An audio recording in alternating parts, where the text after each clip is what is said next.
air tuh namanya hidrologi. Nah, di situ ada yang namanya siklus hidrologi. Nah, di siklus hidrologi ini yang jadi nyawanya si hidrosfer sendiri. Nah, jadi uh, di siklus hidrologi itu kan air tuh berputar dari hulu ke hilir terus ke uh, balik lagi gitu muter-muter terus. Nah, jadi di muka bumi tuh air tuh secara kuantitas tuh tetap jumlahnya tuh tetap gara-gara ada siklus hidrologi. Jadi lanjut ya teman-teman. Nah, di siklus hidrologi itu aku bagi jadi beberapa variabel. Variabel pertama, sebelumnya kita tuh perlu tahu dulu apa namanya itu. Kalau air jadi uap air tuh kan namanya penguapan. Nah, kalau uap air jadi air tuh namanya pengambunan. Nah, di situ tuh jadi kunci penting buat siklus hidrologi itu sendiri. Yang pertama tuh tentang variabel evaporasi. Nah, evaporasi sendiri tuh arti secara umumnya tuh penguapan dari benda abiotik. Terus ada transpirasi, penguapan dari tumbuhan. Apa bedanya evaporasi sama transpirasi? Nah, bedanya tuh cuma darinya. Kalau si evaporasi itu dari abiotik, sedangkan kalau transpirasi itu dari tumbuhan. Prosesnya sama-sama menguap. Terus yang ketiga ada evapotranspirasi. Nah, evapotranspirasi di sini aku nyontohinnya tuh padi yang digenangin sama sawah. Maksudnya tuh yang digenangin sama air. Nah, si padi itu kan berarti tumbuhan. Berarti dia mengalami yang namanya transpirasi. Sedangkan yang digenangin sawah, nah si air sawahnya itu terjadi namanya proses evaporasi. Nah, jadi kalau digabungin dalam satu wilayah itu namanya prosesnya evapotranspirasi. Terus selanjutnya tuh ada yang namanya proses kondensasi. Kan itu tadi udah ada yang namanya penguapan tuh. Kan uap airnya pada naik. Kalau di lapisan atmosfer itu kan ada yang namanya lapisan eh, troposfer yang bagian cuaca ada hujan itu. Nah, uap air tuh bakal ngalamin titik dingin, titik pendinginan. Nah, jadi air tuh bakal uap-uap airnya tuh bakal jadi air. Namanya tuh proses pengembunan. Jadi kondensasi itu artinya pengembunan akibat dinginnya lapisan udara. Jadi uap-uap airnya tuh ngembun jadi yang namanya awan. Terus selanjutnya habis uap airnya tuh naik jadi awan, ngumpul jadi awan gitu, terus jadi yang namanya presipitasi. Kenapa sih kok bisa jadi namanya presipitasi atau uh, apa apa namanya proses presipitasi? Nah, jadi kan tadi uap airnya tuh udah yang ngalamin apa namanya bentar-bentar azan uh, istirahat dulu ya.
Kita lanjut ya teman-teman.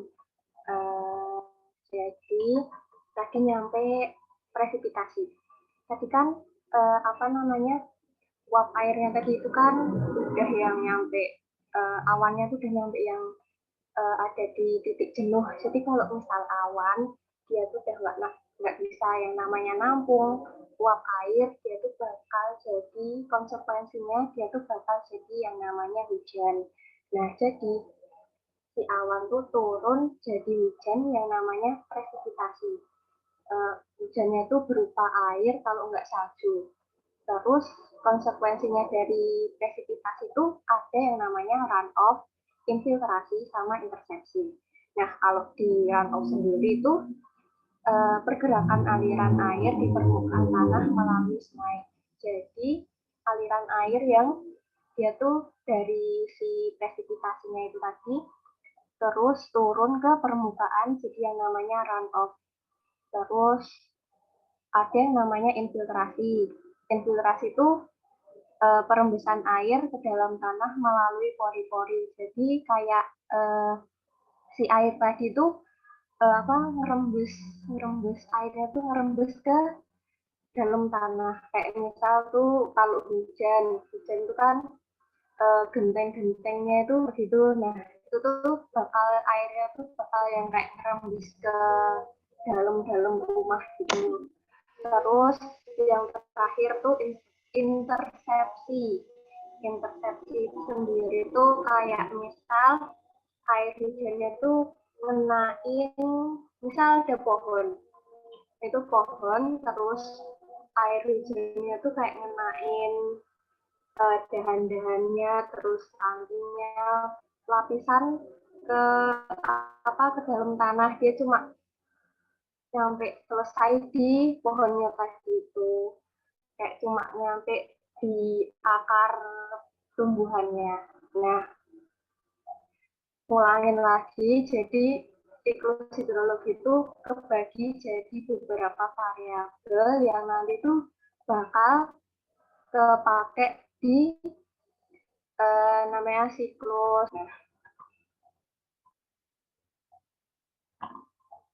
Lanjut. Nah, di sini tadi itu kan yang pertama tuh siklus pendek. Siklus pendek itu dia eh, cuma gini, prosesnya tuh dari laut. Dari laut ada matahari. Di sini saya ada matahari. Nah, dia tuh air lautnya kena sinar matahari, terus dia nguap. Nguap tadi disebutnya evaporasi, terus uap-uap air tadi itu naik, bentuk awan yang namanya prosesnya disebut kondensasi, terus si awan tuh gerak. Dia gerak karena dia udah nyampe di titik jenuh, dia udah nyampe uap airnya tuh udah full, udah nggak yang bisa lagi nampung uap airnya, terus dia turun. Turun konsekuensinya jadi air hujan. Nah, siklusnya tuh cuma muter di satu satu wilayah gini doang, cuma uh, kena sinar matahari naik terus bergerak dikit terus akhirnya turun jadi hujan. Nah, kalau di siklus menengah dia tuh apa namanya? Dia ngalamin yang namanya air hujannya tuh ngalamin turunnya di daratan. Jadi uh, dia sama ngalamin tadi proses yang di siklus pendek, tapi dia turun hujannya di daratan. Jadi dia tuh ngalamin yang namanya infiltrasi, terus apa penguapannya tuh nggak cuma uap airnya tuh nggak cuma diperoleh dari laut tok gitu, tapi dari danau, terus transpirasi tadi yang penguapan dari tumbuhan, terus dari sungai juga. Nah, itu nanti ngumpul jadi satu, jadi awan, terus gerak ke daratan, turun jadi si hujan. Nah, si hujan tuh turun ke tanah, jadi infiltrasi, terus si airnya tuh bakal turun jadi air tanah dangkal sama air tanah. Jadi kalau di menengah itu dia prosesnya ngalamin yang namanya di daratan. Terus selanjutnya tuh ada siklus panjang.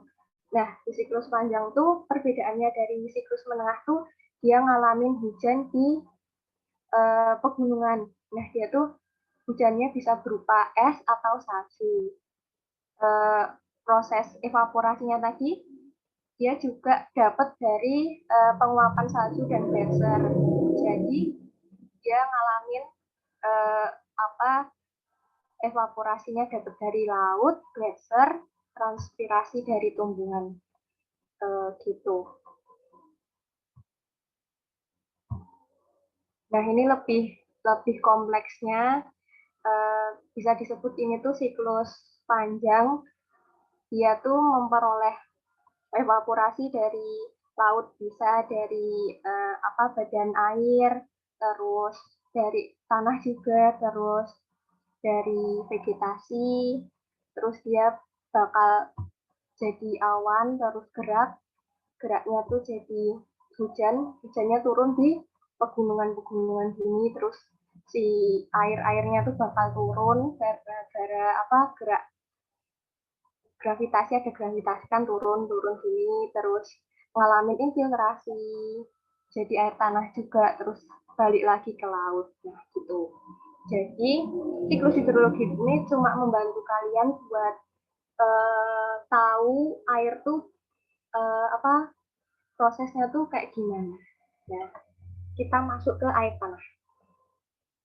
Air tanah tuh kita sebutnya groundwater, atau kalau secara pengertiannya tuh bagian dari air yang ada di bawah permukaan tanah, subsurface water yang hanya berada di zona jenuh.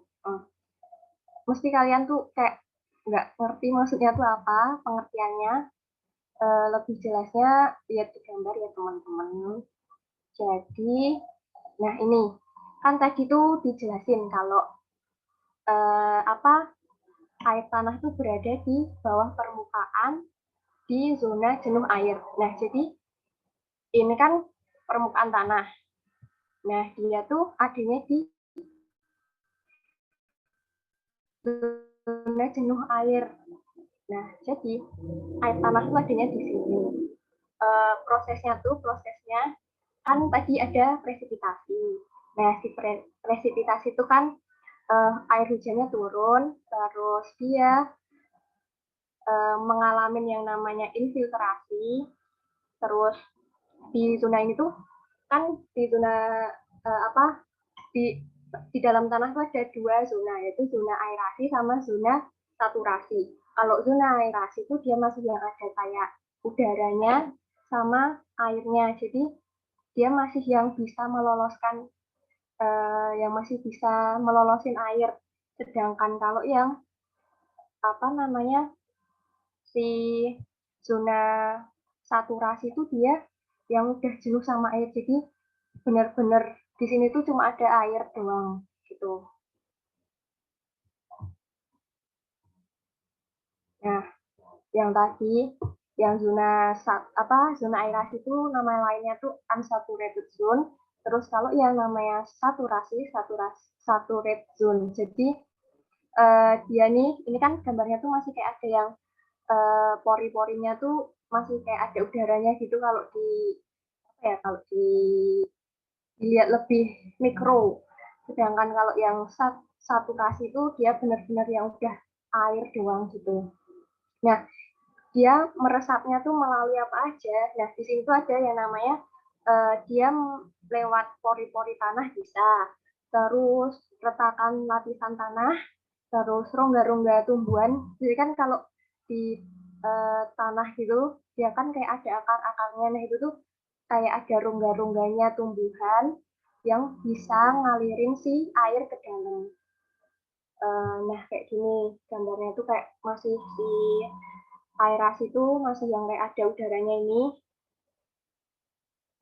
Kalau yang saturasi, dia yang udah benar-benar jenuh sama si air. Nah, ini bentuk dalam kehidupan sehari-hari. Aku kasih contoh yang pertama tuh sungai bawah tanah. Nah, sungai bawah tanah tuh prosesnya tuh dia tuh ada di kayak di gua-gua gitu. Nah, airnya tuh diperoleh dari proses yang namanya infiltrasi. Terus ada yang namanya geyser. Geyser itu air tanah yang dia muncul gara-gara ada tekanan yang namanya tekanan hidrolik atau tekanan hidrostatis. Jadi dia tuh bisa yang namanya muncul gara-gara tekanan itu. Terus gara-gara itu juga suhunya tuh lebih panas, lebih tinggi daripada di bawah-bawahnya di sekitar-sekitarnya gitu. Terus yang terakhir yang dekat sama kita tuh namanya artesis. Nah, si artesis sendiri ini tuh ada di zona paling dalam. Dia tuh munculnya butuh di bor, terus dia tuh di lapisan yang paling jenuh sama air. Lanjut, terus nah si air tanah itu ada klasifikasinya. Yang pertama tuh berdasarkan sifat.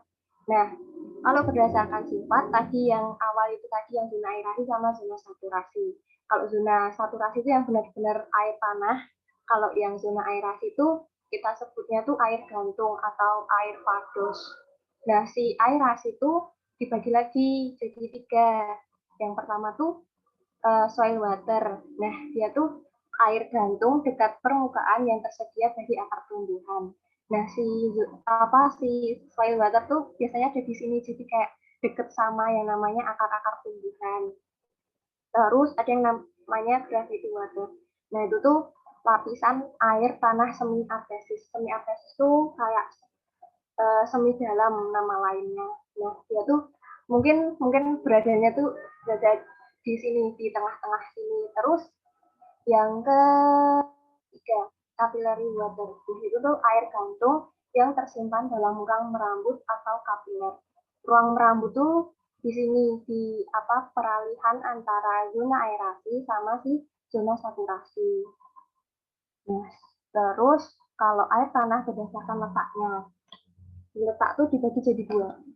Yang pertama tuh air tanah freatik atau dangkal, terus yang kedua tuh air tanah artesis atau air tanah dalam. Nah, apa sih air tanah freatik tuh? Nah, si air tanah freatik itu penjelasannya terletak di atas lapisan kedap air atau tidak dapat tembus air. Nah, si air tanah freatik tuh dia tuh berada di sini. Dia tuh berada di atasnya si lapisan kedap air, tapi dia di bawahnya lapisan si tidak kedap air. Dia kalau dibuat sumur gitu, sumur freatis, dia tuh nggak banyak banget airnya. Beda lagi kalau sama yang air artesis. Kalau dia dibuat sumur artesis, dia tuh benar-benar yang kepake banget buat sumber air masyarakat sekitar, kayak di kampung-kampung gitu biasanya kalau orang-orang buat sumur itu dia ngebornya sampai permukaan yang namanya air tanah artesis. Air tanah artesis itu letaknya di antara dua lapisan kedap air di sini. Jadi kalau ngebor itu dia tuh perlu banget namanya sampai yang dalam biar dia tuh airnya tuh bisa keangkat ke namanya tuh tekanan hidrostatis. Nah, lanjut. Nah, di selanjutnya tuh ada yang namanya lapisan pembawa air atau kita sebutnya tuh aquifer. Nah, berdasarkan permeabilitasnya dibagi jadi 3. Permeabilitas itu apa? Permeabilitas itu daya lapisan batu untuk menyerap atau ditembus air. Nah, kan ada 3 tuh. Yang pertama tuh lapisan permeabel.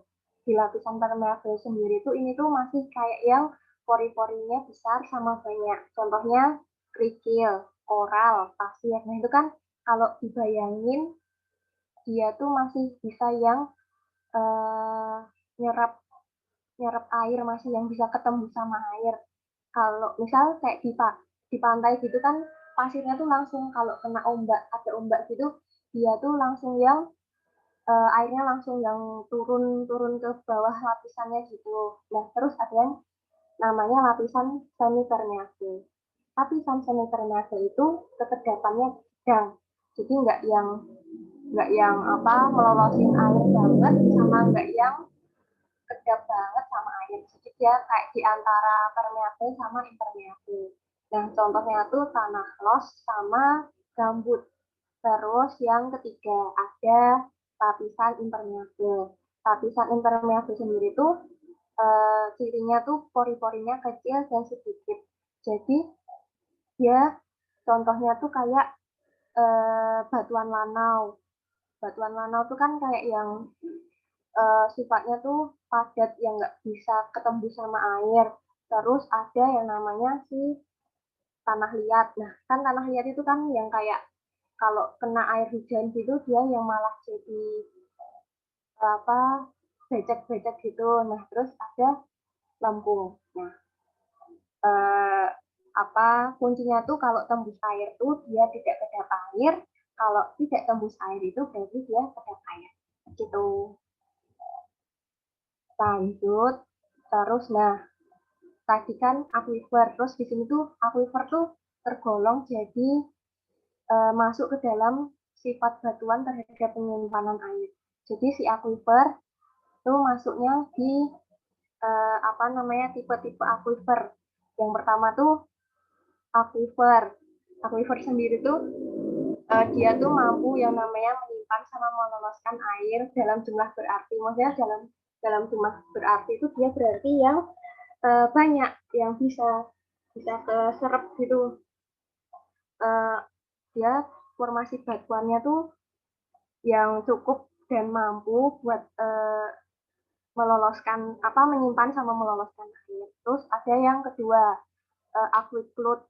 Nah, si aquiclut ini dia bisa nyimpan air, tapi tidak dapat meloloskan air. Mungkin bisa, tapi itu yang dia nggak uh, secara alami bisa. Jadi kayak yang tadi itu aku ikut kayak dibor itu kan nggak secara alami gitu kan, nggak secara alami secara alami, jadi dia tuh pengeborannya buatan gitu. Terus ada yang ketiga, akuitat. Nah itu tuh dia masih bisa nyimpan sama meloloskan air, tapi jumlahnya dikit. Nggak kayak si aquifer tadi yang jumlahnya tuh masih banyak. Dia tuh aquifer tuh masih yang nggak nggak menyimpan sama meloloskan air yang jumlahnya banyak. Terus disebutnya tuh semi kedap. Terus yang terakhir aquifers. Aquifers tuh dia benar-benar nggak bisa yang namanya nyimpan sama meloloskan air.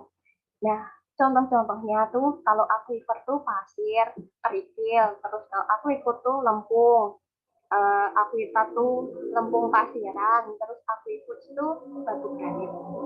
Di gambarnya tuh di sini ada. Nah, tadi kan aquifer. Nih, berarti nih sini aquifer. Dia tuh yang bisa nyimpen sama meloloskan air. Dia kan ada nih kayak air-airnya gitu. Terus kalau akuifer itu dia yang tadi dikit. Jadi dia masih mampu meloloskan air, tapi itu yang jumlahnya dikit. Terus yang terakhir aquifers. Aquifers yang dia tuh bisa nyimpen air, tapi tidak bisa meloloskannya. Nggak bisa melolosin tuh maksudnya yang kayak gini, melolosin si air yang nyampe ke permukaan ke atas gitu. Lanjut. Nah, aquifer berdasarkan jenisnya. Tadi kan ada aquifer, aquicode, aquitat, aquifers. Nah, di sini ada aquifer lagi.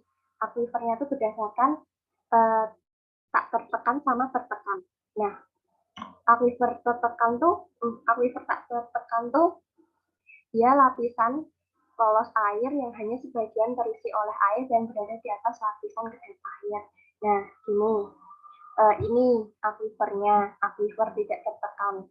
Jadi dia kan dibilangnya dia berada di atas lapisan kedap air. Kan benar kan apa namanya lapisannya berada di atas lapisan kedap air dan dia tuh mampu melolosin air gitu. Terus yang kedua tuh aquifer tertekan. Aquifer tertekan tuh lapisan pembawa air di mana air tanah terkurung oleh lapisan kedap air baik di bagian atas maupun di, maupun di bawah. Jadi apa namanya? Ini. Nah, ini di sini-sininya ini dia tuh masih yang ada namanya lapisan kedap air. Nah, kan dia kan dibilangnya nih di bagian atas maupun di bagian bawah. Nah, dia si aquifer tertekan itu berada di antara dua lapisan batuan kedap air gitu. Uh,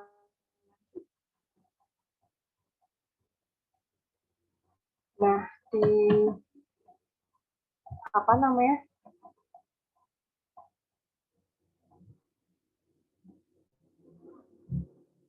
Terus selanjutnya permasalahan-permasalahan yang ada di air tanah. Yang pertama tuh on off depression. Jadi tuh dia kayak misalnya pengeboran sumur gitu yang kayak terlalu dalam, akhirnya dia water table-nya apa lapisan antara si zona aerasi sama si zona saturasi itu jadi ikut turun gara-gara ada apa namanya penujaman di tanahnya gitu. Nah, itu namanya convective. Terus masalah kedua tuh ada yang namanya intrusi air laut. Jadi si air tanah tuh dia yang apa namanya yang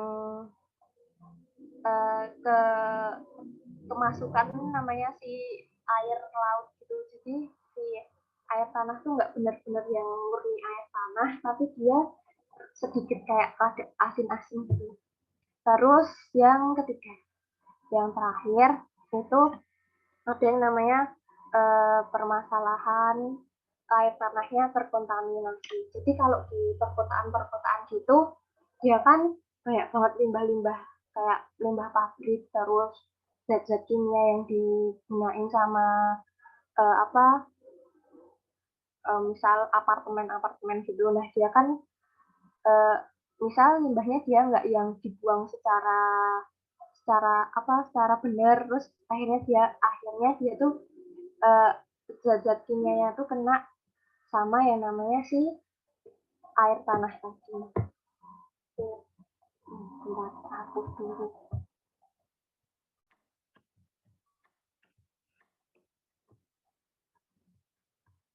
Nah, lanjut. Terus yang kedua sungai. Kalian udah ngerti lah sungai itu apa, udah pernah lihat juga. Terus aku mau ngasih definisinya. Jadi sungai itu definisinya aliran air tawar yang mengalir melalui bagian muka bumi yang rendah yang kedua tingginya dibatasi oleh tanggul dan mengalir ke laut, danau, atau induk sungai. Jadi kalau dibayangin kan si sungai itu ada kayak pembatasnya gitu. Nah, itu namanya si tanggul. Terus dia si apa sungai itu bakal yang kalau nggak ngalirnya ke laut ya ke danau, kalau nggak ke danau ya ke induknya sungai gitu. Nah, di sini ada bagian-bagian sungainya sendiri. Yang pertama tuh hulu. Di hulu tuh dia beradanya di perbukitan. Kebanyakan ya emang di hulu tuh di perbukitan. Terus dia bentuknya V. Terus dengan lereng yang curam, erosi vertikalnya lebih besar daripada erosi lateral. Terus aliran airnya deras dan banyak dijumpai curam. Habis itu ada tengah, dia di tengah tuh dia yang udah mulai landai, yang lembah sungainya tuh berbentuk U, terus erosi vertikal sama lateralnya tuh sama sebanding. Terus jeram sungai sudah mulai jarang, terbentuk tikungan sungai yang berulang atau disebutnya meander. Terus di bagian hilir dengan cirinya tuh sudah datar, lembah sungai berbentuk U, erosi vertikalnya tuh kecil daripada erosi lateral, alirannya lambat, terbentuk endapan, lumpur, atau delta di muara. Nah, apa sih erosi vertikal sama erosi lateral gitu? Nah, jadi erosi tak gambar. Erosi vertikal tuh jadi gini, ini bentuknya. Nah, dia tuh ngalamin yang namanya dia yang erosinya tuh dia yang ke vertikal, yang turun gini. Nah, dia tuh terjadinya kebanyakan terjadinya tuh di daerah hulu. Kalau si erosi horizontal atau kita sebutnya erosi lateral itu dia bentuknya gini. Dia yang memanjang melebar ke kanan ke kiri, lebar gitu. Kalau si vertikal tuh cuma turun terus. Nah, itu kenapa si erosi vertikal tuh bikin si lembah sungainya tuh berbentuk tipis itu. Kalau si yang erosi lateral sendiri tuh dia yang bikin si lembah sungainya tuh berbentuk kan dia nanti lama-lama tuh kayak yang bentuk gini, jadi lama-lama jadi yang gede banget. Nah, gitu. Itu yang namanya erosi vertikal sama erosi lateral. Terus apa bedanya yang di tengah sama di hilir erosinya? Kalau si erosi vertikal yang di hilir tuh dia yang udah sebenarnya tuh di tengah sama di hilir tuh dia sama tapi udah mulai yang beda. Jadi gimana ya jelasinnya? Gini. Nah, dia kalau yang di tengah tuh dia yang udah di erosi lateralnya tuh dia yang masih belum gede-gede banget. Tapi kalau yang udah dihilir dia tuh yang udah luas banget, yang bentuk gede banget gitu. Nah, ini yang bikin ada kayak aliran endapan lumpur di sini nah ini yang sini nih, ini tuh namanya si delta yang ada di muara itu.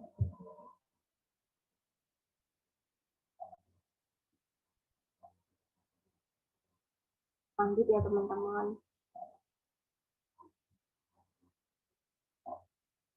Nah, ini tadi yang dibagi jadi hulu, tengah, sama hilir. Nah itu tuh ada kayak apa namanya teman-temannya, kayak penyusun-penyusunnya tuh dari yang pertama namanya tuh source atau bisa disebut namanya hulu sungai. Dia tuh berada di sini sumber air yang mulai mengalir. Jadi dia di sini dia mulai mengalir terus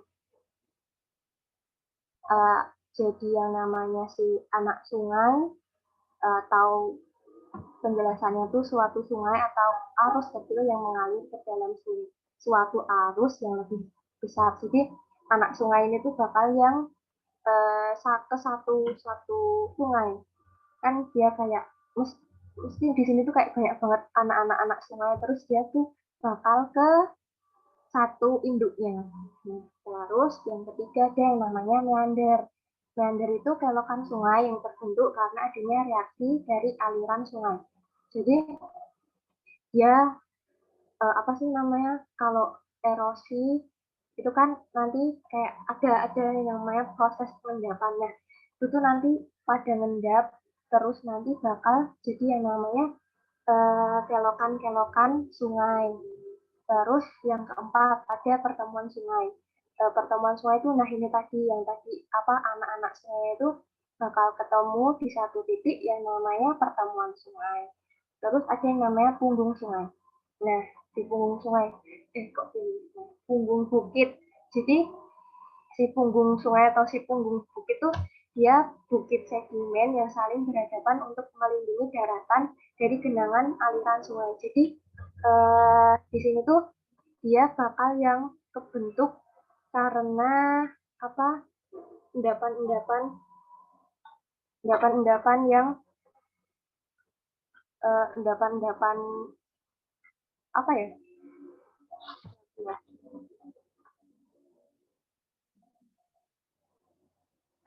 Itu endapan gundukan sedimen yang sedimen yang membatasi antara si sungai sama datarannya, jadi nggak yang kayak muncrat-muncrat apa nyampe ke daratan yang jauh-jauh banget, dia kebatas sama yang namanya punggung bukit atau punggung sungai. Terus selanjutnya ada yang namanya danau tapal kuda atau Oxbow Lake. Nah itu tuh kelokan dari sungai tua yang terpotong oleh saluran Bay. Nah si danau tapal kuda tuh eh, kaitannya tuh sama si meander. Terus ada yang namanya saluran sungai, channel-channel gitu. Dia alur sungainya yang paling dalam. Soalnya dia yang udah mulai turun ke turun ke muara. Terus ada hilir sungai di sini yang paling eh, paling deket sama si batas si laut gitu. Terus ada estuari atau muara sungai yang di sini area mulut sungai bertemu sama lautan yang menandakan akhir dari aliran sungai. Terus yang terakhir ada delta, endapan pada ujung aliran sungai dekat muara di laut. Lanjut. Nah, tadi apa namanya gambarannya secara nyata ada ini danau tapal kuda tadi, dia tuh bekasnya sih meander. Terus ada si meandernya sendiri itu kalau misal dia ngalamin yang namanya proses sedimentasi ngendap, dia tuh bakal kepotong sendiri terus nanti bakal jadi yang namanya danau tapal kuda. Terus ada si apa namanya delta delta tuh yang ini. Terus ada si estuari yang udah yang mulut mulut si sungai akhir mulut si sungai ekornya si sungai sama si mulutnya si lautan gitu. Terus nah ini tadi si delta tadi tuh syarat terbentuknya tuh ada gimana sih delta kebentuk tuh. Dia kebentuk kalau yang pertama banyak membawa pasir dan lumpur.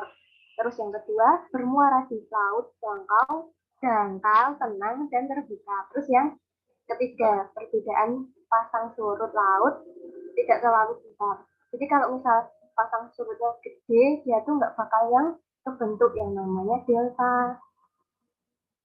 Terus kalau meander itu tadi gara-gara hasil dari proses pembelokan sungai yang tajam dan berbelok-belok yang membentuk huruf S dan leher. Nah, di sini bentuknya. Terus Oxbow Lake itu terbentuk akibat terputusnya meander pada sungai akibat sedimentasinya. Tadi kan si meander, terus ada yang kumpul endapan-endapannya itu sedimentasinya itu ngumpul ke sini. Jadi dia aliran sungainya itu ketutup sama material-material yang ada di situ. Jadi akhirnya kepotong bentuklah yang namanya danau pasang. Lanjut. Nah, perkembangan sungai. Jadi kalau nggak cuma manusia yang berkembang dari muda, dewasa, terus tua, tapi sungai itu juga. Di sungai itu ada 3 tahapan juga. Yang pertama muda, dewasa, sama tua. Kalau muda itu dia yang masih di pegunungan. Dia yang pegunungan terus dia tuh daerahnya tuh sungainya tuh masih yang sempit sama masih yang dari di daerah yang curam. Belum terlalu banyak erosi sama arusnya tuh cenderung masih yang ngalirnya kenceng. Kayak yang tadi itu yang di hulu itu. Terus ada yang selanjutnya tuh sungai dewasa. Nah, di sini tuh tingkat erosinya tuh mulai tinggi. Terus arusnya tuh tidak sekencang sungai muda. Terus jarak dari mata air juga sudah agak terlalu jauh, tapi belum dekat sama sama laut. Jadi ya di bagian tengah-tengah di antara hulu sama hilir. Terus lembah sungainya tuh berbentuk U, sungai dewasa punya nama dataran banjir. Nah, jadi gambarannya tuh gini. Ini kan dia tuh bentuknya lembah sungainya tuh bentuknya U. Ya. Ini tuh ada di beberapa kota di Purwokerto. Terus lanjut ada yang namanya Sungai Tua. Sungai Tua tuh sungai yang udah ada di bagian hilir. Sungainya tuh tingkat erosinya paling tinggi. Jadi dia yang paling bakal kebentuk U-nya tuh bakal yang paling lebar. Terus biasanya udah deket sama yang namanya laut atau muara. Warna airnya juga udah yang mulai coklat-coklat karena adanya campuran sedimen. Nah, contohnya tuh kayak di wilayah Jakarta. Kan di Jakarta tuh udah yang kalau dilihat tuh datarannya rendah, terus ada muara sungainya. Jadi nggak heran kalau Jakarta tuh sering sering kalau hujan deras langsung yang namanya banjir gitu. Ya kan? Dia yang udah kayak di muaranya gitu. Lanjut. Nah, ini pola-polanya pola aliran. Nah, yang pertama tuh pola dendritik, yaitu mirip cabang terus tersusunnya tuh batuan homogen, biasanya ada di daerah datar, plato, dan pantai, yaitu yang bercabang-cabang gini, terus dia yang datar, di daerah yang datar. Terus ada yang namanya pola anular, yaitu polanya anular. Anular tuh kalau dipikir-pikir tuh melingkar. Nah, dia tuh melingkar dengan anak sungai. Nah, dia berkembangnya di daerah kubah atau dom. Terus ada yang namanya pola radial sentripetal sama pola radial sentrifugal. Bedanya kalau si sentripetal itu dia yang cekungan, dia yang bentuknya tuh mengarahnya tuh ke cekungannya itu, sedangkan kalau yang di radial sentrifugal tuh dia malah menjauhi si cekungannya. Jadi dia yang meninggalkan si pusat, kalau si radial sentripetal tuh dia yang menuju si pusat. Kalau sentripetal tuh biasanya di daerah cekungan, kalau yang di radial sentrifugal dia tuh di puncak-puncak gunung api. Nah, terus ada yang namanya pola trellis sama pola rektangular. Bedanya tuh kalau trellis, misal kayak pintu trellis itu kan kayak yang kelipat-lipat gitu. Nah, itu yang namanya nah itu kenapa si trellis itu adanya di daerah lipatan. Saya tuh kalau dilihat dari bentuknya tuh dia yang kelipat-lipat gitu. Terus kalau yang rektangular tuh dia yang bentuknya tuh siku-siku. Kenapa kok bisa siku-siku? Soalnya tuh dia tuh berkembangnya di daerah yang retakan atau patahan. Jadi kalau patah-patah gitu tuh dia bakal yang bentuk kayak sudut 90 derajat kayak yang siku-siku gitu. Terus ada yang namanya pola paralel atau sejajar. Nah, si apa namanya? Si pola ini tuh dia yang sejajar, kayak yang sama sejajar. Dia tuh berkembangnya di lereng yang curam. Terus yang berikutnya dia yang namanya pola pinit. Nah, itu tuh dia aliran sungainya tuh di daerah yang lerengnya tuh terjal. Jadi kalau di gunung api, kalau ada lereng terjal gitu, berarti pola alirannya pola pinit. Nah, jadi kalau trellis itu lipatan, kalau si rektangular itu patahan, kalau paralel itu di lereng yang curam, terus kalau pinit itu di lereng yang terjal. Lanjut. Nah, ini pola alirannya. Kalau tadi itu kan pola-pola alirannya si sungai, tapi kalau ini pola alirannya si air. Nah, yang pertama tuh konsekuen. Konsekuen tuh dia yang konsekuen, dia yang kayak ngikutin ngikutin sama si apa, kalau itu kan dibilangnya arah aliran sesuai elevasi struktur geologi. Nah, dia konsekuen. Konsekuen tuh ya dia sesuai sama si strukturnya, ngalirnya tuh dia ya sama gitu, sama keadaannya di situ. Terus kalau yang kedua tuh ada yang namanya subsekuen. Subsekuen tuh dia yang tegak lurus sama tegak lurus sama struktur geologinya. Kan tadi kalau konsekuen dia yang turun ngikutin, kalau si subsekuen tuh dia yang tegak lurus sih. Terus ada yang namanya obsekuen. Obsekuen tuh anak sungai subsekuen yang arah alirannya berlawanan dengan struktur geologi. Jadi obsekuen tuh dia anak si sungai subsekuen tapi dia yang berlawanan. Jadi kayak ngelawan si alirannya konsekuen. Terus ada yang namanya resekuen. Resekuen tuh dia anak sungai yang arah alirannya searah dengan struktur geologi. Jadi si resekuen tuh mirip sama yang namanya konsekuen. Terus yang terakhir ada insekuen. Insekuen tuh dia arah alirannya tidak terlalu, jadi kayak terserah dia mau ngalir kemana, ke sini ke sana, kayak nggak ngikutin sama si struktur geologinya gitu. Nah, klasifikasi sungai kan, kalau klasifikasi kenapa sih harus ada klasifikasi, soalnya kan banyak banget apa eh, namanya sungai-sungai yang ada di seluruh dunia, makanya diklasifikasiin. Diklasifikasi ini yang pertama bisa karena sumber air. Nah, kalau di sumber air itu ada yang namanya mata air. Contohnya itu yang di situ. Nah, dia tuh kebanyakan ada di apa namanya di situ. Terus sungai yang sumber airnya tuh dari sungai dari gletser. Jadi itu kayak di Sungai Gangga dia tuh apa airnya tuh uh, diperoleh dari mencairnya si gletser. Terus ada contohnya tuh itu Sungai Gangga dan Sungai Rhine.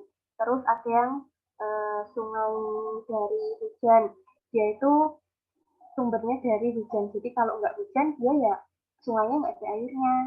Kayak contohnya di Pulau Nusa Tenggara itu kan eh, nggak banyak terjadi hujan. Jadi dia diklasifikasi ini jadi sungai hujan. Terus yang terakhir ada sungai campuran. Sungai campuran tuh kayak dia bisa yang diperoleh dari gletser, bisa diperoleh dari air hujan. Contohnya tuh yang ada di Papua misalnya itu kan ada yang namanya gunung apa Gunung Jayawijaya. Nah itu kan airnya kan dari air sungainya kan dari kalau enggak es yang mencair itu tadi ya dari air hujan. Nah selanjutnya selanjutnya klasifikasi selanjutnya tuh dari debitnya, dari volume airnya. Yang pertama sungai permanen. Sungai permanen tuh debit airnya relatif tetap. Jadi kayak kalau misal sungai-sungai pada umumnya, jadi dia yang kegolong sungai permanen yang bakal ngalir terus meskipun apa apa keadaannya tuh kering apa kemarau gitu. Terus ada yang namanya sungai periodik. Kalau sungai periodik itu dia yang kalau musim hujan tuh banyak, tapi kalau musim kemarau tuh dia sedikit.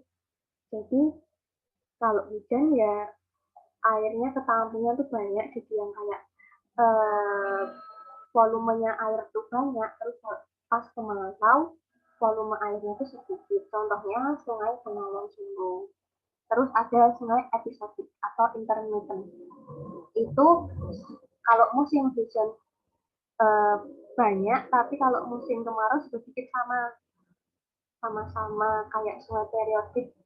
Tapi kalau intermittent tuh dia yang nggak se nggak sebanyak si periodik. Dia kalau musim kemarau tuh ada airnya, tapi yang nggak banyak banget. Kayak masih ada, tapi tuh yang kering-kering gitu. Kayak asap apa ya? Kayak kalau apa ngerebus air gitu, masih ada airnya dikit-dikit gitu. Terus yang terakhir ada sungai Eupermal itu hanya mengalir pada saat terjadi dan beberapa saat setelah hujan berhenti. Jadi kayak di sungai-sungai dekat rumah gitu misal kan ada kayak got-gotnya, kan got ya sungai. Sungai dia tuh bakal ngalir kalau ada hujan, tapi kalau nggak ada hujan dia bakal berhenti. Itu lanjut. Nah ini daerah aliran sungai. Daerah aliran sungai itu apa? Suatu wilayah penerima air hujan yang dibatasi oleh bukit atau gunung, di mana semua curah hujan yang jatuh di atasnya akan mengalir di sungai utama yang akhirnya bermuara ke laut. Nah, di sini daerah aliran sungai itu ada 3 jenisnya. Yang pertama das bentuknya buluh burung, terus ada daerah yang menyebar, terus ada das yang sejajar. Perbedaannya tuh di apa debit air di debit banjirnya. Kalau pas apa waktu hujan gitu dia debitnya tuh kecil, tapi di di buluh burung tuh debitnya kecil. Terus kalau yang di menyebar tuh debit banjirnya besar. Terus kalau sejajar tuh debitnya besar, tapi si apa anak-anak sungainya tuh dia yang nyebarnya tuh apa nyebarnya tuh yang jauh, nggak yang lebar kayak si gas yang menyebar. Dia yang sejajar. Lanjut.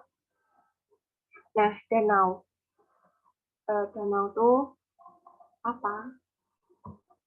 Sebelumnya bakal dibahasnya tuh tadi di awal, tapi karena kesalahan, jadi aku bahasnya di sini. Nah, di apa ilmu tentang air di hidrologi itu ada yang namanya beberapa ilmu. Nah, yang pertama tuh potamologi. Dia mempelajari air yang mengalir. Contohnya tuh sungai. Nah, itu namanya kalau air yang mengalir di sungai itu ilmunya tuh potamologi. Terus kalau geologi itu dia mempelajari air yang membeku, misal salju sama es. Terus limnologi mempelajari air yang mengenang, misalnya danau. Terus hidrometeorologi yang mempelajari air yang ada di angkasa atau di di angkasa kayak uap air tadi yang di lapisan troposfer itu maupun hujan. Terus yang terakhir ada geohidrologi atau yang mempelajari air yang berada di bawah permukaan baik yang mengalir maupun itu. Nah, pengertian ini cuma apa ya, for your information aja. Kalau ada yang namanya siltic water sama yang landic water. Kalau siltic water tuh dia yang perairannya mengalir, kalau yang landic water tuh dia perairannya mengenang. Kalau contohnya tuh sungai sama parit, kalau landic water tuh waduk, danau, kolam, telaga, dia yang menggenang. Nah, danau sendiri itu apa? Danau sendiri itu tubuh air yang dikelilingi oleh daratan. Jadi danau tuh berperan besar sama yang namanya kebutuhan air. Nah, di sini tuh ada diagram yang jelasin kalau air di permukaan bumi yang bisa dikonsumsi orang tuh cuma 3% doang, sedangkan 90-nya tuh dia berada di lautan. Nah, di 3%-nya sendiri itu kebagi lagi sama yang di air tanah sama yang kayak es sama glacier. Nah, dibagi lagi. Nih, yang di air permukaan. Di air permukaan tuh yang tadi kayak sungai, terus rawa-rawa, sama danau. Jadi, danau tuh berperan besar sama kebutuhan air buat makhluk hidup. Ciri-cirinya danau tuh yang pertama, dia kedalamannya memungkinkan terjadinya gradasi suhu. Jadi perbedaan gradasi itu kan kayak perbedaan warna. Nah, kalau ini kan perbedaan suhu. Terus yang kedua tuh terbentuknya gelombang. Yang ketiga, genangan air bersifat permanen. Terus yang keempat, tubuh air tidak tertutup seluruhnya oleh tanaman. Apa bedanya danau sama rawa? Nah, di sini dijelasin. Kalau danau tuh tubuh danau didominasi oleh tubuh air terbuka, sedangkan rawa tubuhnya didominasi oleh tutupan tumbuhan air. Jadi kalau dibayangin danau tuh yang benar-benar nggak ada yang nutupin nutupin apa tubuhnya. Jadi kayak terbuka benar-benar yang terbuka. Sedangkan kalau rawa tuh masih ada kayak apa tumbuh-tumbuhannya, pohon-pohonnya yang nutupin. Terus biasanya kayak yang rawa-rawa yang di hutan-hutan gitu. Nah, terus selanjutnya perbedaan selanjutnya itu kedalaman danau menyebabkan tanaman air tidak dapat hidup di dasar danau, sedangkan rawa kedalamannya dangkal sehingga tumbuhan air dapat hidup di dasar.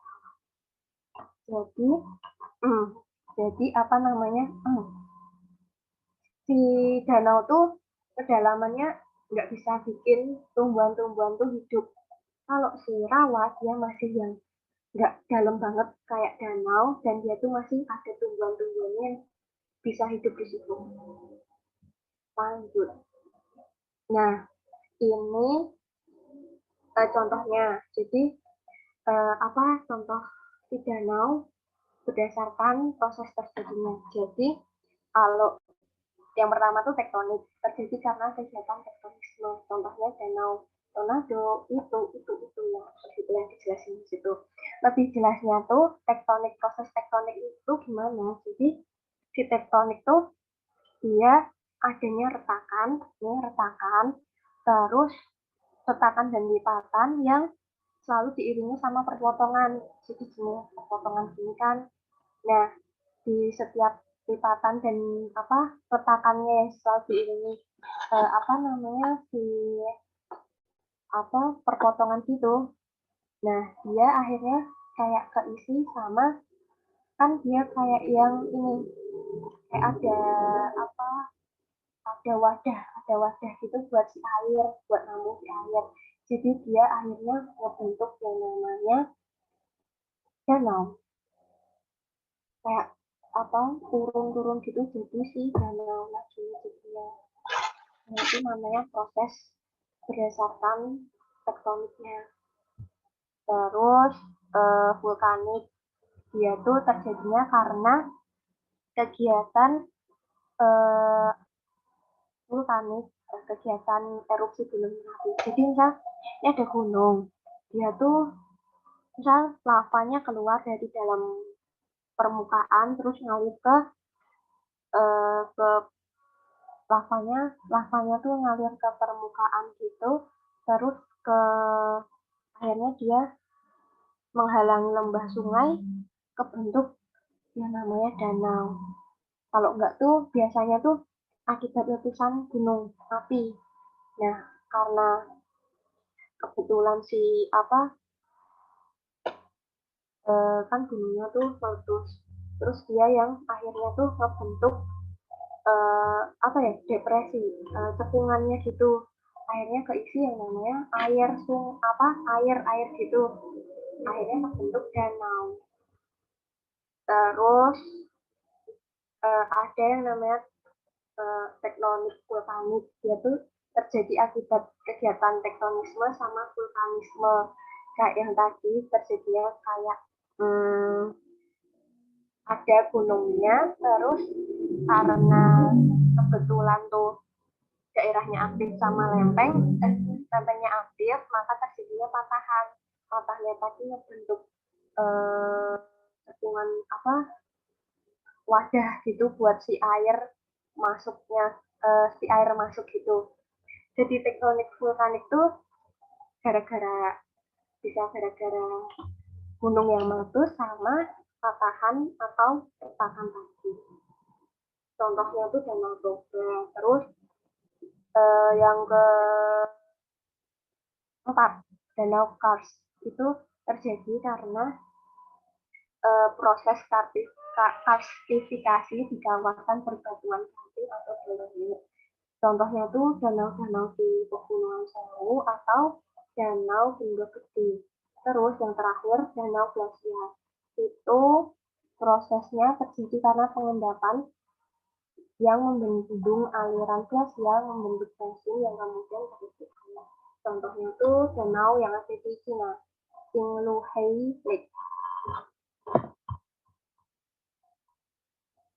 Sudah selesai.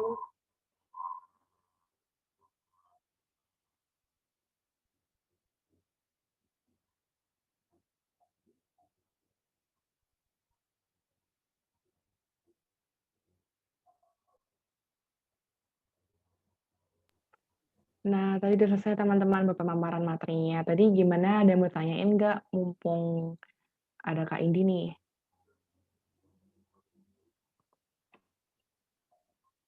Bisa lihat kolom chat. Oh, itu tuh. Kak, proses karstifikasi itu gimana ya, Kak? Bisa dijelasin, Kak Indi?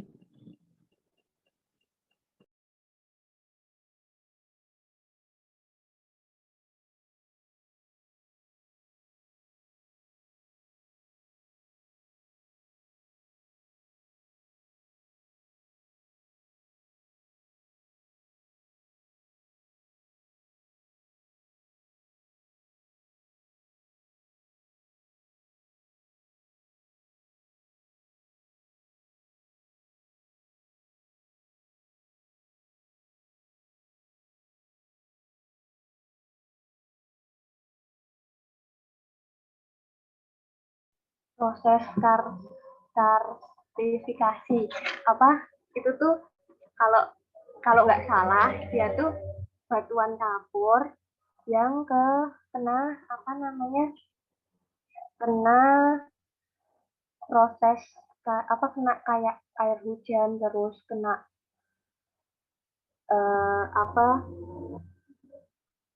kena air hujan, kalau nggak kena angin gitu kegerus di bentang lahan bentang lahan bentang lahan kapur gitu. Jadi dia kebentuknya tuh karena ada proses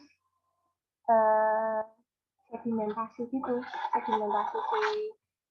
batuan kapurnya gitu, akhirnya kayak kegerus kebentuk yang namanya cekungan, terus kebetulan ada air hujan, terbentuklah danau gitu.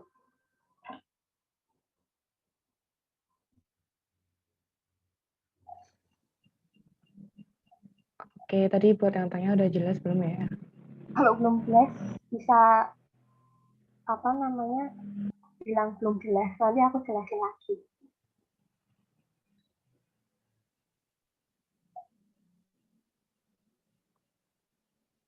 Oke, udah jelas. Udah jelas. Terus nih Kak, ada pertanyaan lagi nih. Kak, kalau bahaya dari Corn of Depression itu apa ya?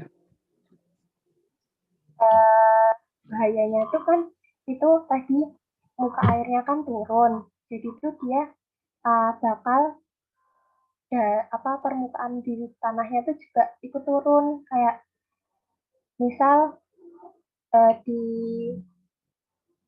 misal ada di perkampungan gitu, itu banyak yang ngebor di ngebornya tuh kedalaman, jadi dia yang bakal kayak eh, apa permukaannya si water table-nya tuh bakal yang turun gitu, jadi bahayanya bisa kayak miring-miring gitu tanahnya, kayak yang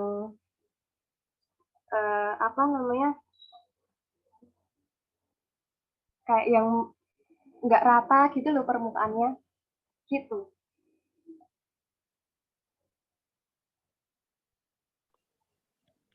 Tadi buat penanyanya udah jelas belum ya soal oh nih tanya lagi tanah.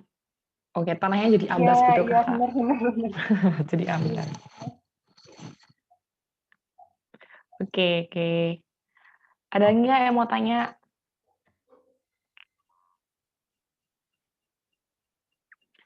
Kalau nggak ada, kita bisa kuis nih.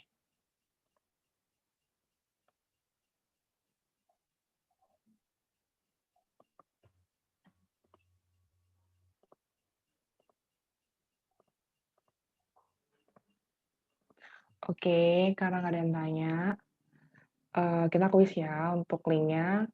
Bisa dicek di kolom chat masing-masing.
Linknya bisa kan ya teman-teman? Kalau bisa, udah bisa mulai dari sekarang.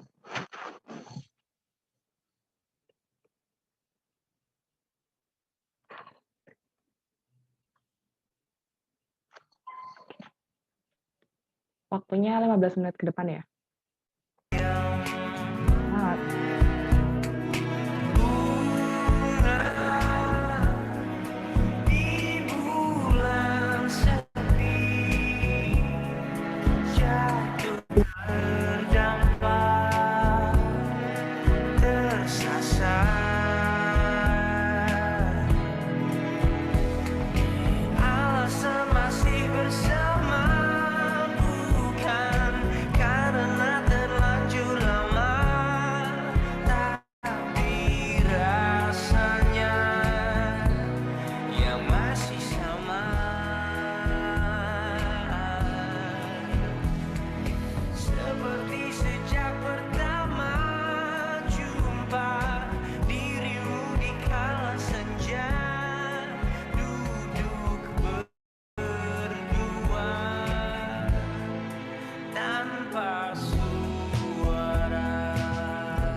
Serat-serat harapan masih terjalin, suaramu terdengar, masihlah nyaring dan bergema di ruang-ruang hatimu.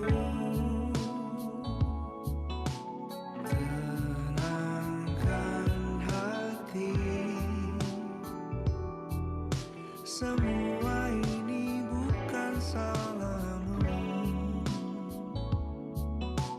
Jangan berhenti. Yang kau takutkan takkan terjadi.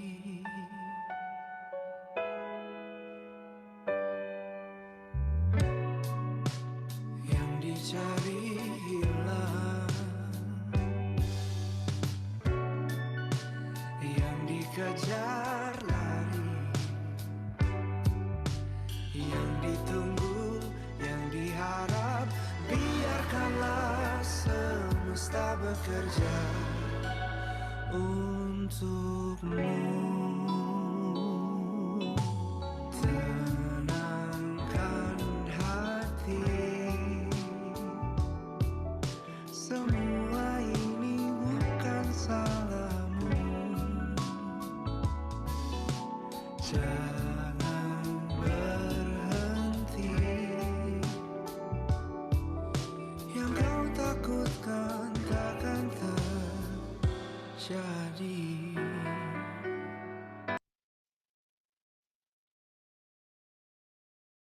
Selama ini ku nanti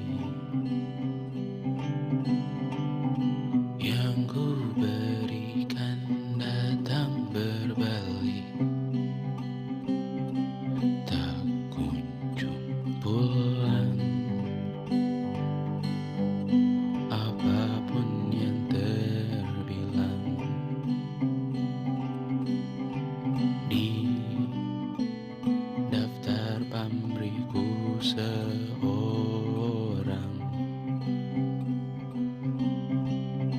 telah ku sadar hidup bukanlah perihal mengambil yang kau tebar, sedikit air yang ku punya milikmu juga bersama. Bisakah kita tetap memberi walau tak suci? Bisakah terus mengobati walau membiru? Cukup besar untuk mengampuni, untuk mengasihi tanpa memperhitungkan masa yang lalu. Walau kering, bisakah kita tetap membasuh?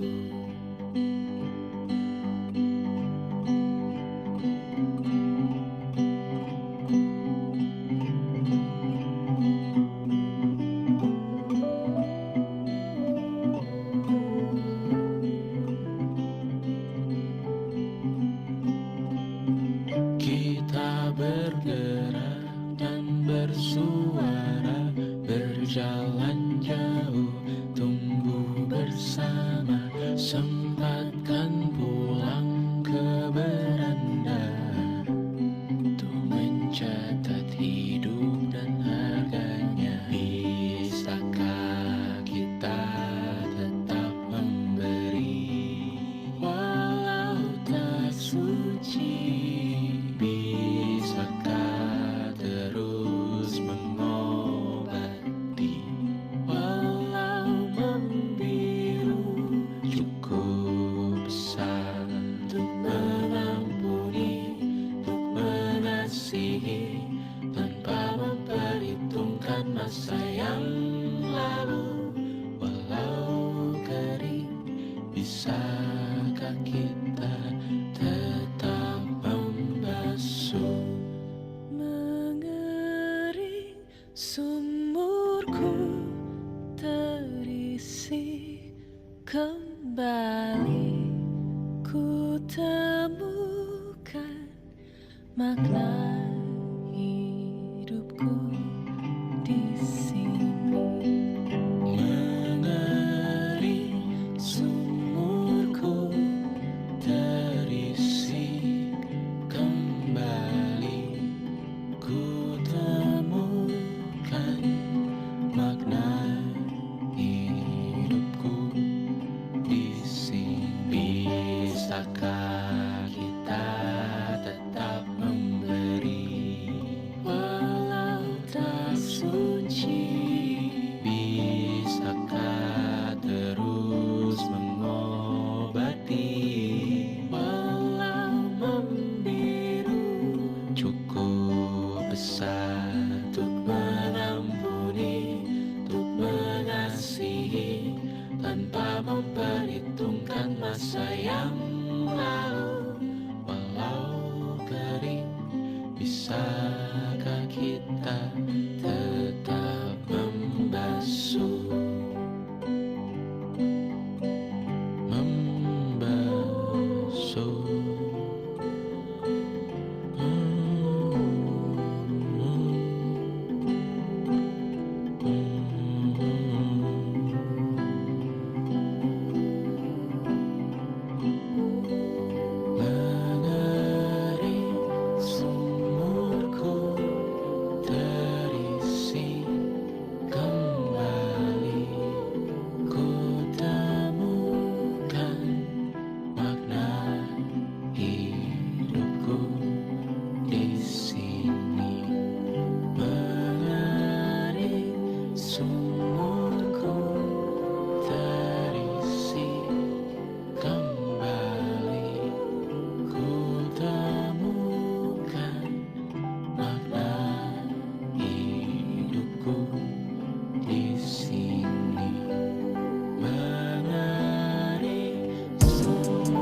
have I told you? Are you to the bone? Have I ever told you when you are all alone? And if I ever forget to tell you how I feel, listen to me now, babe. I want you to the bone. I want you to the bone.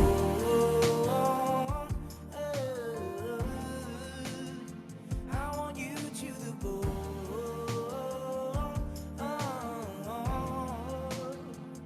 Maybe if you can see what I feel through my bone, every corner in me, that's your presence the ground. Maybe I did you more by saying how I feel, but I didn't mean it before. I want you to the bone. I want you to take me home. I'm falling. Love me, Lord, I'm rolling, losing control, body and soul. Not you for sure, I'm already yours. Want you down, I'm all in. Hold you tight, I'm calling. I'll take control, your body and soul. Not you for sure, I'm already yours. Would that be alright? Hey, would that be alright? I want you to the bone.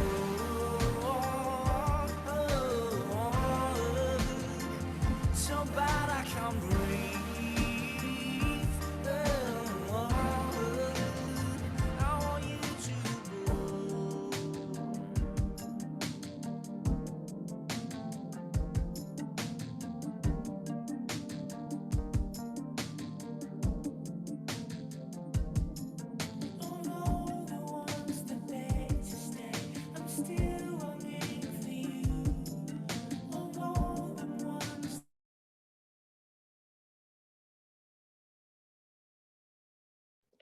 Oke, teman-teman, udah selesai semua kuisnya.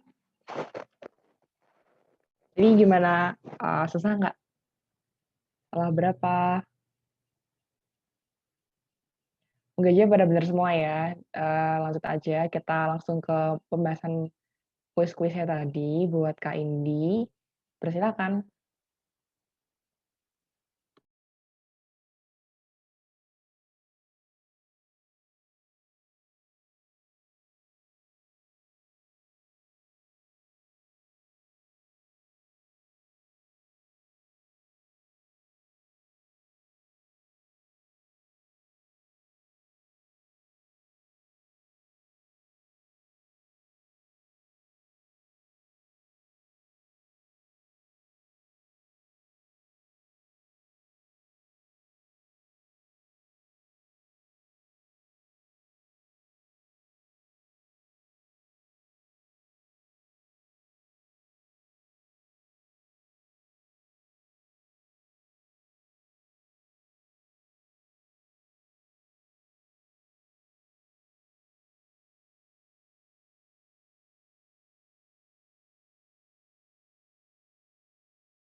Halo Kak Indi. Oke, tunggu dulu ya teman-teman.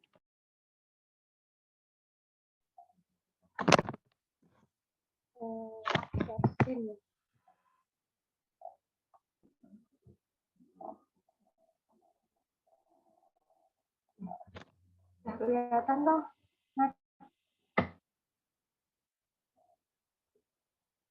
Udah. Jadi kita bahas yang pertama ya teman-teman. Nah, pertanyaan pertama, secara kuantitas, air bumi relatif tetap jumlahnya disebabkan oleh, nah tadi kan udah dijelasin, kalau air bumi itu jumlahnya tetap secara kuantitas, soalnya ada yang namanya daun hidrologi. Kalau misal teman-teman ada yang nggak paham atau yang belum jelas, bisa langsung tanya aja. Terus yang kedua, itu pertanyaannya, segala bentuk curahan air dari atmosfer ke permukaan bumi yang meliputi air hujan dan air salju disebut presipitasi. Udah jelas banget, presipitasi tadi kan nama lain dari hujan. Terus yang ketiga, air tanah terdiri atas air dangkal dan air tanah dalam. Sumur artesis berasal dari tadi di PPT-nya tadi itu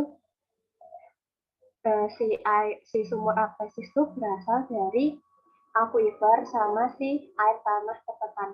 Si akuifer tuh kan ada dua tuh, yang tertekan sama tidak tertekan. Nah, si sumur artesis ini dia berada di air tanah tertekan atau di lapisan yang paling dalam itu. Terus pertanyaan keempat. Permukaan tanah yang terlindungi pepohonan adalah tempat yang ideal bagi pembentukan air, sebab jawabannya memiliki lapisan humus dengan daya serap air cukup tinggi. Nah, kalau kan kenapa bisa? Soalnya tuh di lapisan tanah itu kan kayak akar-akarnya itu, si pepohonan itu kan akar-akarnya bakal yang kayak nyuburin si tanah. Jadi banyak yang namanya humus, tanah humus gitu. Nah, jadi tanah humus itu ciri-cirinya kan gembur. Nah, gara-gara gembur, dia bakal yang meresap airnya atau proses infiltrasinya itu bakal yang baik. Nah, jadi si pembentukan air tanah lebih ideal buat menyimpan air tanah di dalam tanah. Terus pertanyaan kelima, pola aliran yang mengalir pada daerah lipatan adalah trelis. Gampang banget. Jadi kalau lipatan itu kan berlipat-lipat. Bayangin aja kayak pintu trelis itu kan pintunya yang terlipat-lipat gitu. Nah, jadi lipatan sama dengan trelis. Terus sungai-sungai yang mengalir di pulau-pulau Nusa Tenggara Timur sebagian besar adalah sungai ephemeral. Soalnya kan sungai dia di Pulau Nusa Tenggara Timur, jadi dia yang sumber airnya tuh volumenya nggak yang dia sumbernya tuh kayak volumenya bakal naik bakal gede kalau ada hujan. Nah, itu namanya ephemeral. Terus yang pertanyaan yang ketujuh, aliran sungai yang terbanyak di Indonesia adalah pinit. Kenapa pinit? Soalnya kan Indonesia tuh banyak namanya gunung-gunung api. Nah, pinit sendiri itu kan ada karena lereng yang terjal. Jadi lereng-lereng gunung api itu bakal ngebentuk yang namanya pola aliran sungai pinit. Nah, terus yang pertanyaan yang ke-8, gosong sungai banyak terdapat pada sungai yang membentuk pola aliran grade. Nah, jadi gosong sungai sendiri itu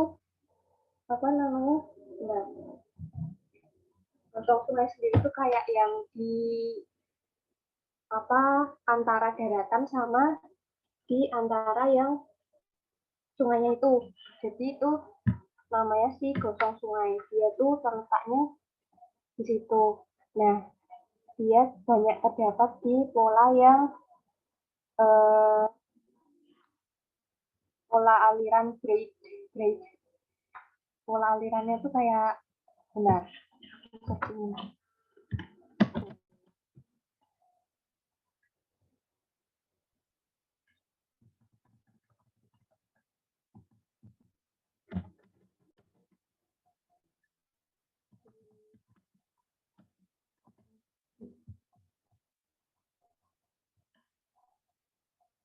Right.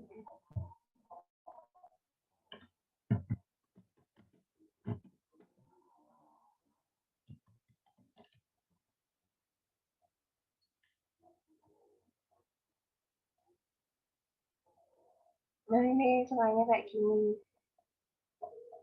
Ini kayak yang di kayak bentuknya tuh kayak muara yang jadi muara-muara gitu. Kalau nggak yang kayak di misal ketemu di pantai-pantai gitu, nah itu tuh kayak ada aliran-aliran yang kayak gini.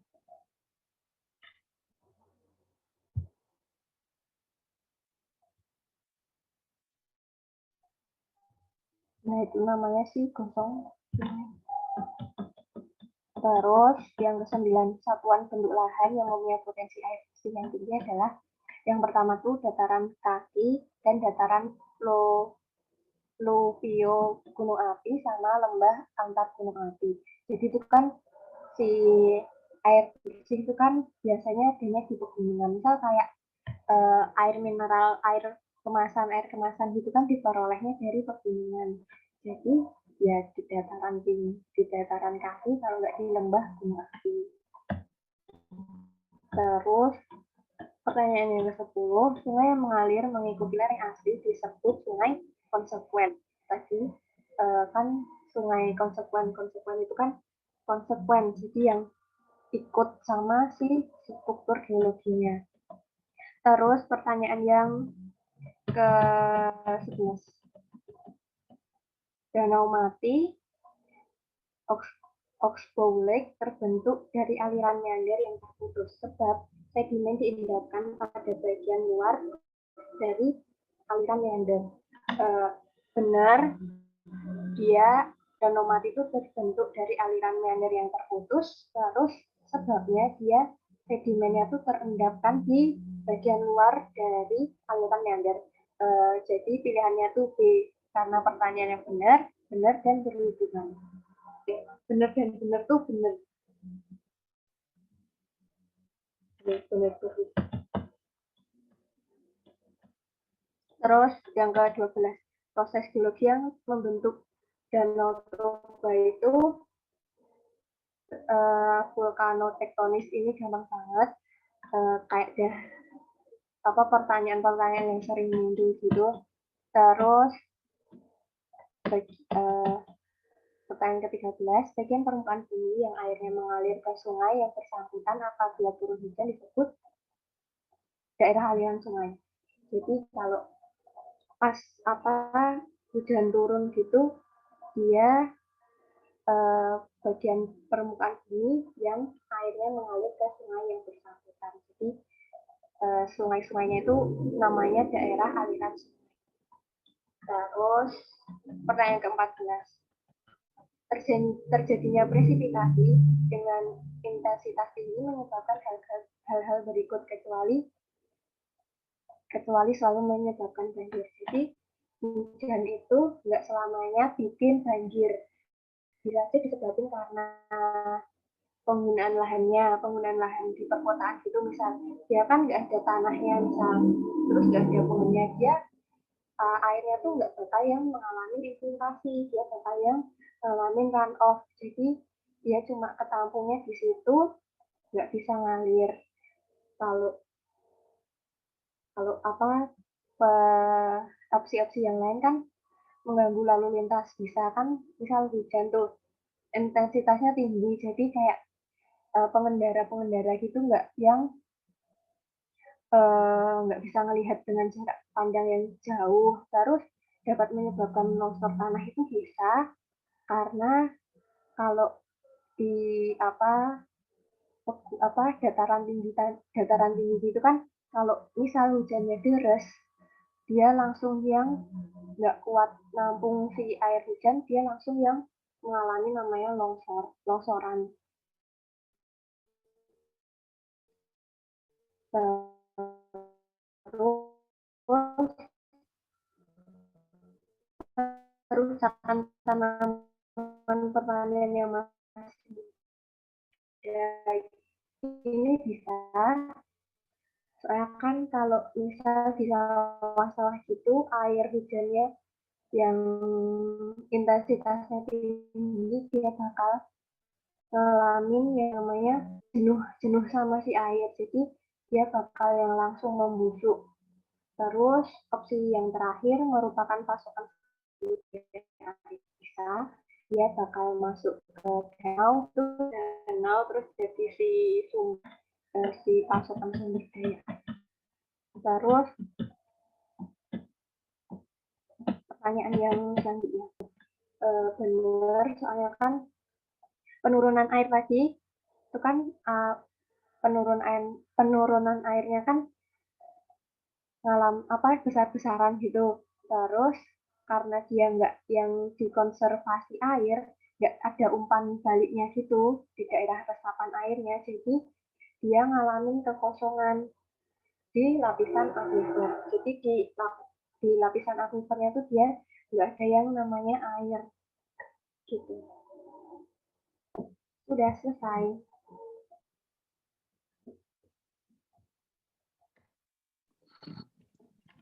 Ada yang mau ditanyain teman-teman?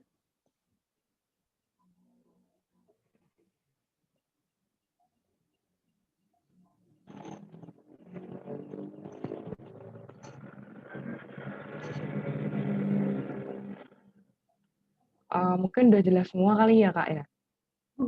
Iya, Bang.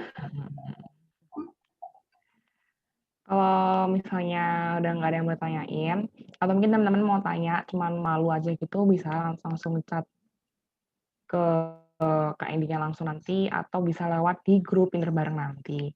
Nah, sebelum kita tutup, teman-teman bisa isi, yang belum mengisi feedback belajar bareng hari ini, bisa tolong diisi dulu feedback belajar barengnya. Untuk linknya, aku kirim ulang. Bisa tolong diisi. Dan sebelum kita tutup, ada sebaiknya kita berdoa dengan keyakinan masing-masing. Berdoa dimulai. Oke, cukup. Oh ya teman-teman, sebelumnya boleh on cam sebentar, kita foto dulu. Kak Indi juga bisa on cam, teman-teman yang lain, atau hostnya juga bisa on cam dulu.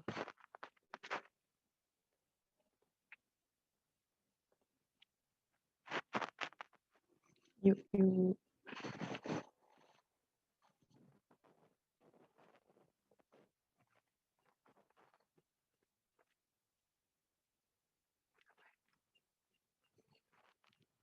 Oke, aku hitung ya.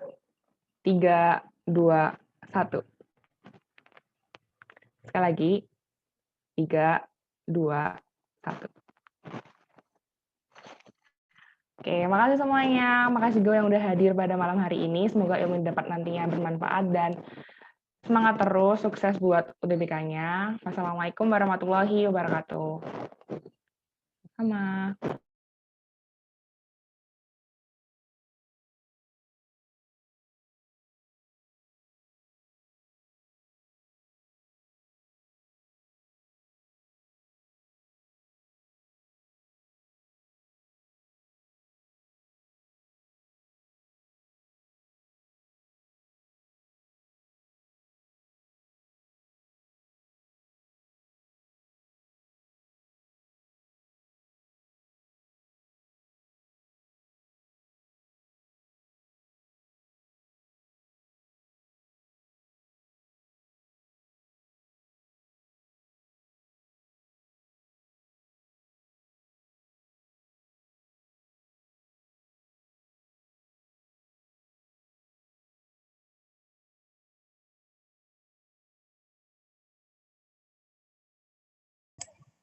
And record.